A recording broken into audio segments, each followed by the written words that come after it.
Okay. IASB 2019 resolutions. The board received these resolutions. I did not receive any questions. Laura, did you receive any questions? I didn't. We could take 30 seconds just to, I'll go through. I do want to bring up the first one, make sure that we're clear. Is it all right if we just quickly go through that?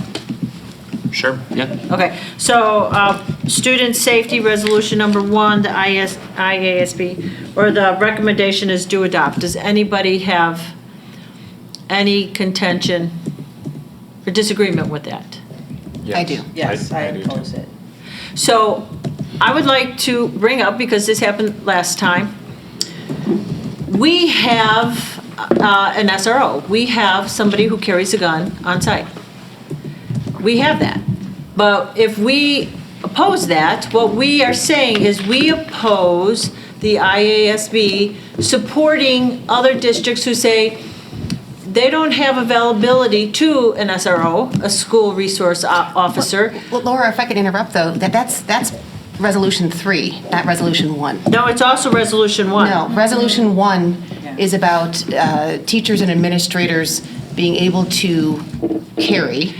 Resolution 3 is about a grant program that would allow a school who did not have access to an SRO to fund an SRO. That's how I read the two resolutions. Well, but resolution 1 is not only teachers allowed to carry, it says plans which will allow voluntarily district employee.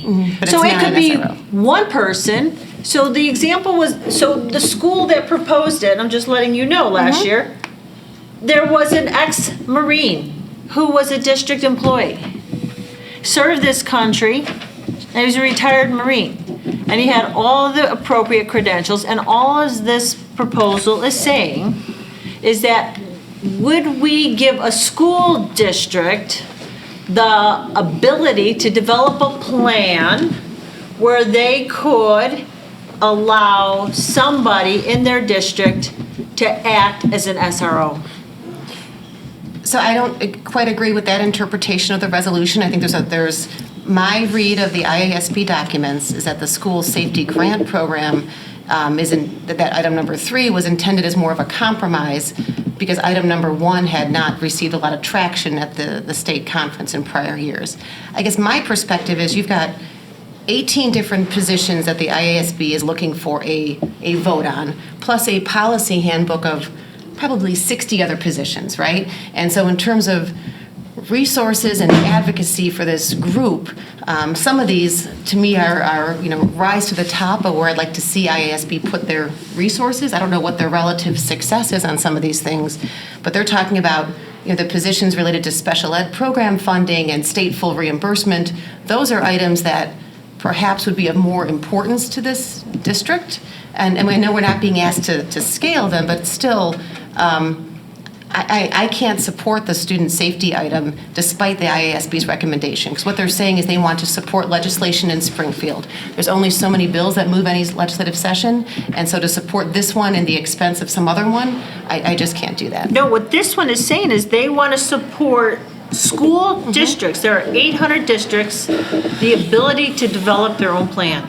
That's what this one is saying. No, it's saying they want to support legislation in Springfield to allow school districts to Yes. support their own plan. To plan, right. So that's a lobbying effort. So we're being asked to identify how to spend IASB's lobbying time and efforts. And I'm not in support of IASB as an organization that we pay considerable dues Right. to, our district supporting that particular resolution.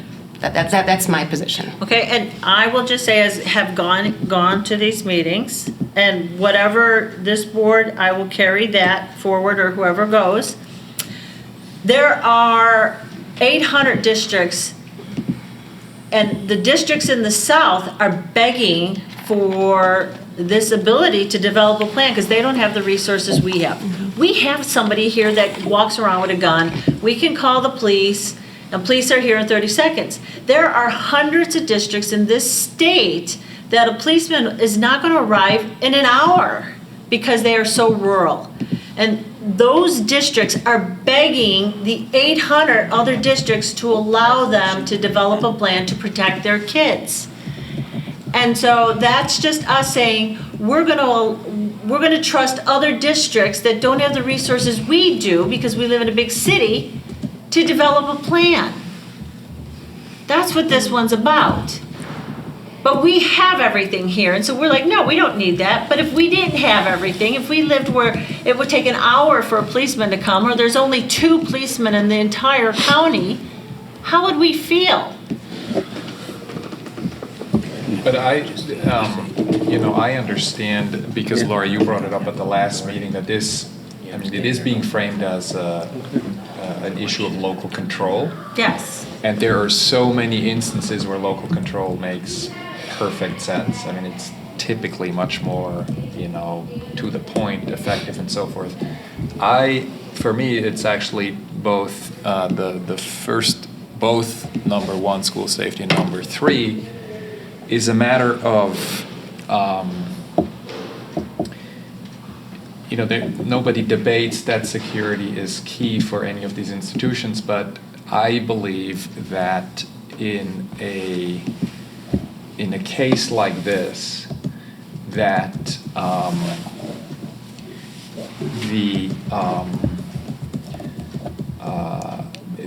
this requires a higher level of scrutiny, and there is no reason why any school district or jurisdiction anywhere in the state could address this through raising money through other sources and increasing the police department. I just have a fundamental problem with the idea that schools and school boards end up participating in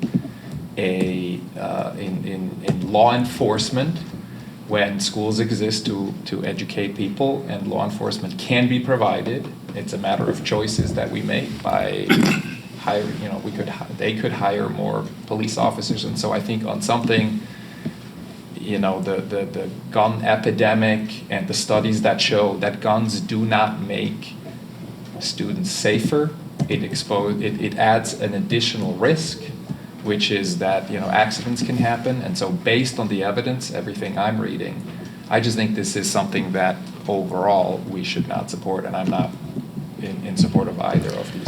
But you're okay with us having an armed person in our school and knowing that there are guns within 2 minutes? No, I didn't say that. I'm not necessarily for a person with a gun in this school. So I think that's something we might want to discuss also, but since that's not on the, we're talking about these specific ones, and I can't, as a matter of principle, support it.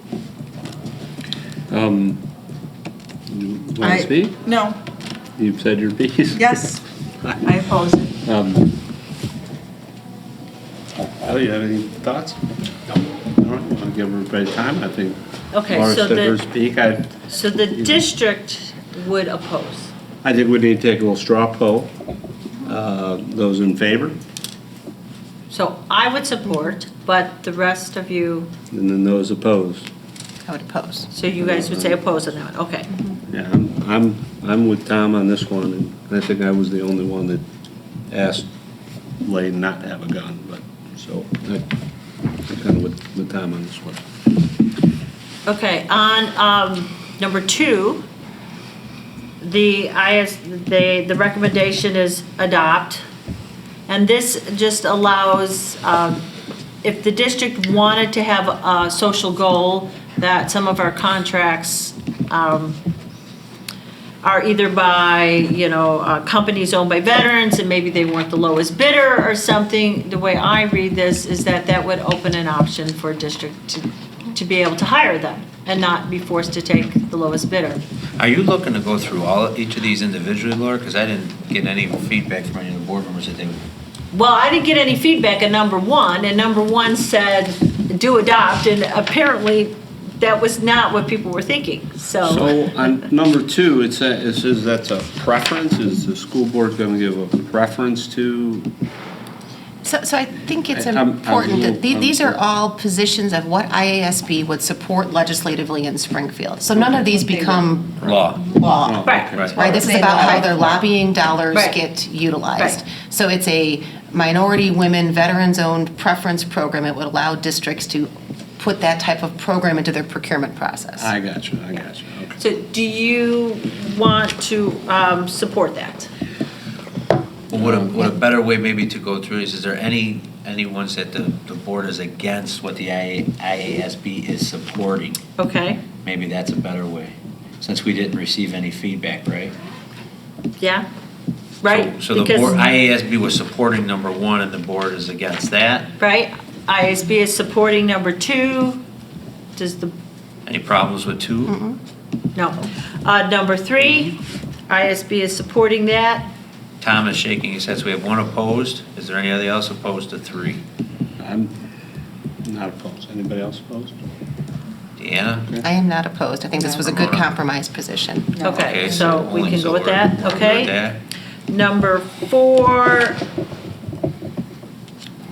Any concerns?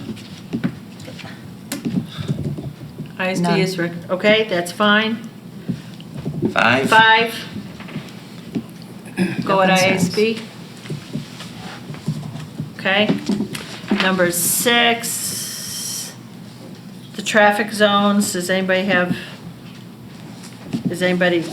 against ISB's recommendation? No? Okay. 7, the seating of new members. No? No, objection. okay. 8, swearing in. So IASB opposed this one, as my notes say. Yep. On which one? Number 8? Swearing in. Right, so do we want to agree with ISB? And so it gets funny, do we want to support their position to do not? So a school district sent in this resolution and would like the ISB to support this, and the ISB is recommending that we do not support this. Are we going to go along with the ISB and not adopt? Recommend that you do not adopt it for number 8. Does anybody have resistance to IASB's recommendation? I think we should. Right, the ISB's recommendation. Okay, nope. Okay. 9, terms, school board election terms. Any objection? No objection. Number 10 is an interesting one. It has come up before. It's compensation. ISB is saying they don't support that. Any objection? No objection. Okay, no objection. Okay. The charter schools on number 11. That could be contentious, however you feel, because you'll hear a lot of testimony. Charter schools are funded by the same tax dollars that fund your public schools. ISB has been in support, and they're recommending do adopt. What is the purview of the board? I agree. No objection? Okay? Number 12, it's the charter schools for at-risk students. No objection. Okay. Number 13, again, I think this is kind of interesting. It's a prevailing wage. This has come a couple of times. They're recommending that we adopt this, and this is allowing schools to start to get away from the prevailing wage that the Department of Labor from the state sets. So that's kind of an interesting argument, because you can't have a local carpenter come and fix the doors who's going to charge a different price. You have to go along with the state prevailing wage. And so in some ways, schools need labor. And by having this law now as it is, the state is guaranteeing some like union jobs. Whereas this could start to open the door for other contractors to come in that might not be charging that rate. Any objection to the IASB? I do not agree with the IASB statement. 1 opposed. Anybody else opposed? Okay, so we'll go with their recommendation. Okay. A positional statement 14, it's just a, These are all just position statements. yeah. Did I anybody- have no objection to any of the IASB recommendations for the rest of them, and if anyone else does. Anybody I else? do not. Nope. Okay, okay. Thanks, Laura. Old business, life safety items, capital improvements. No update. I think we vetted that well. New business, matters for closed session, personnel, student discipline, purchase, sale, lease real probable imminent pending litigation, collective negotiation, and school safety. Another point for visitor statements. Lynn's in there. Here. Discussion items.